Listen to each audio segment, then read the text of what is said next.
Welcome to the NewsHour. Russian missiles struck Kharkiv in Ukraine's east today, killing at least 7 civilians. Ukraine is desperately trying to hold off a new Russian offensive that threatens Ukraine's second-largest city. And U.S. officials tell the PBS NewsHour that the administration is debating whether to lift a restriction on the use of American weapons to target Russian weapons in Russia. Nick Schifrin starts our coverage. In the smoky aftermath of a Russian missile, firefighters pick through the pieces of Russia's latest battlefield of choice, books. Books turned to ash in what was one of Ukraine's largest printing houses.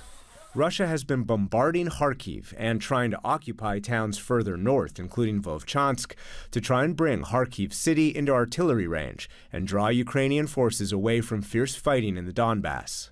In Vovchansk, there's no cover from Russian drones. The city center has been ripped apart by Russian weapons parked right over the border inside Russia. Newly arrived Western ammunition has helped Ukrainian troops hold the line. But they can't use U.S. weapons to hit the Russian weapons in Russia that are hitting them. This week, President Volodymyr Zelensky told Reuters he wants that restriction lifted. We're negotiating with partners so that we can use their weapons against buildups of Russian equipment on the border and even on their territory. So far, there is nothing positive. The United Kingdom has provided long-range Storm Shadow missiles and so far the only public Western endorsement of Zelensky's request. It is their decision about how to use these weapons. We don't discuss any caveats that we put on those things. Ukraine also wants NATO planes inside NATO airspace to fire into Western Ukraine, so Ukraine can transfer its own air defense assets east. When Russian missiles are flying, Polish planes are sent up, but they don't shoot down Russian missiles? Can they do this? I'm sure yes.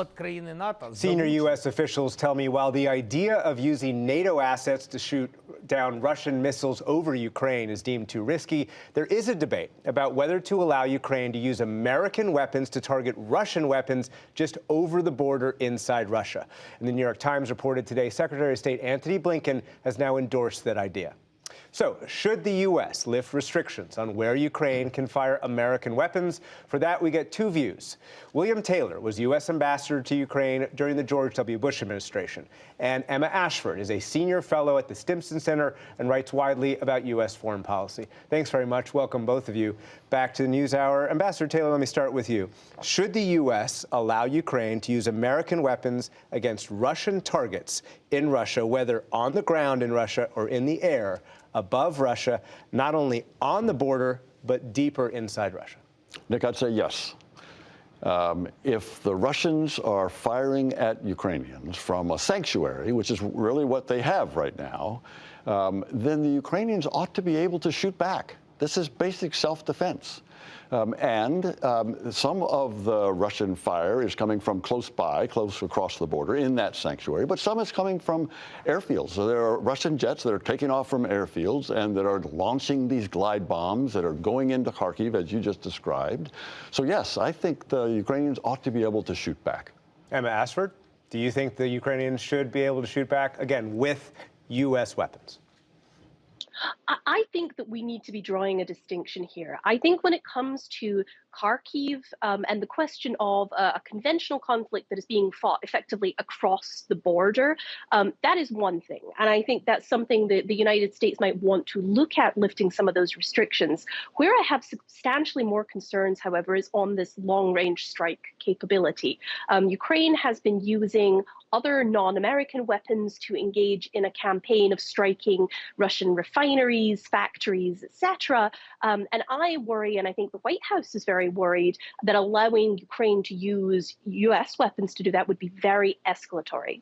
So, Bill Taylor, that distinction, you guys both agree that perhaps U.S. weapons should be used against, for example, Russian artillery parked right on the border that are attacking Vovchansk. But the concern, as Emma Ashford puts it, that it could escalate if you allow the strikes to go further. What's your response to that?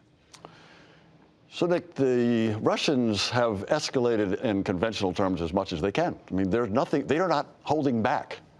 They're using everything they've got. They're not using nuclear weapons, and They probably won't. Probably won't. There are all kinds of reasons why they wouldn't. But there's no room now for escalation. And Emma's right. The Ukrainians are shooting deep with their own drones. Those drones are not strong. They are not heavy. They can't do real damage to airfields. If they're very good and very precise, they can do some damage to an airplane. But these weapons, and Emma's also right, the Brits have already allowed them to use these Storm Shadows, and nothing happened.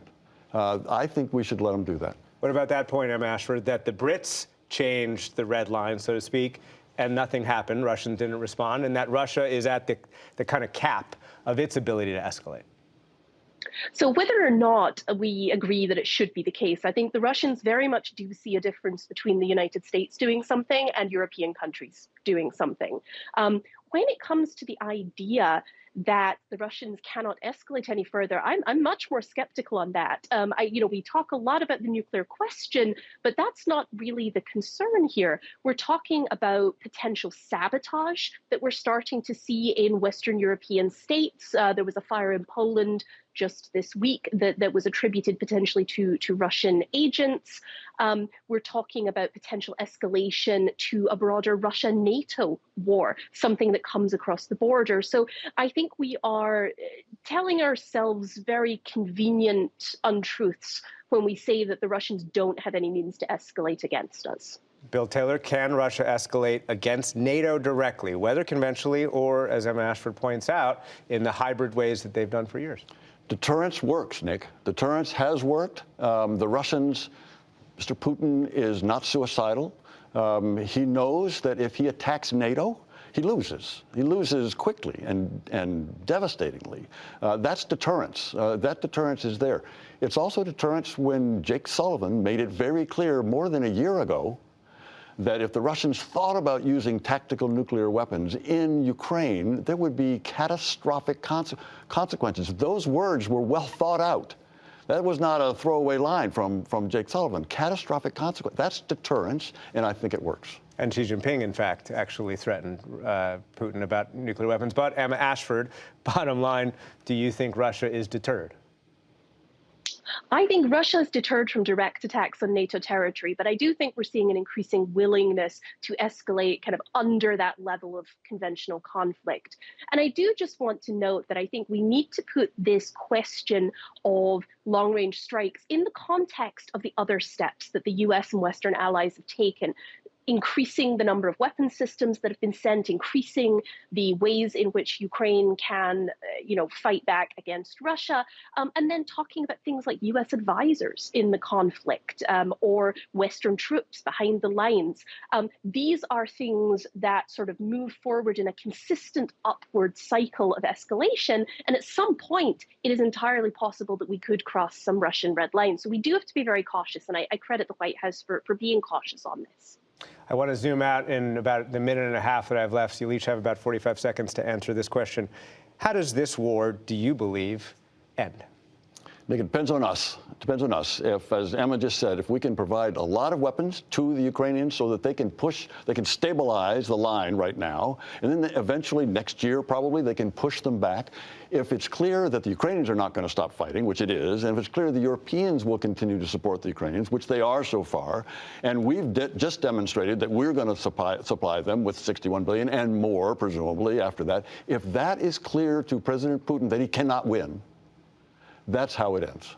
Emma Ashford, 45 seconds. I'm not Can Putin be is convinced that he can't win, and therefore, should the West get to the point where Ukraine can win?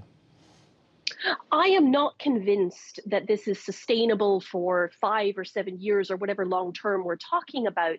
But I do believe that the Ukrainians, with the Western help that's already committed, can deny the Russians additional gains and convince Putin that he cannot achieve anything else on the battlefield. And that is the point at which you start looking for a negotiated settlement. So that's how I think we finally do start to move towards a settlement in this conflict. Emma Ashford, Ambassador Bill Taylor, thank you very much to you both. Thank you, Nick.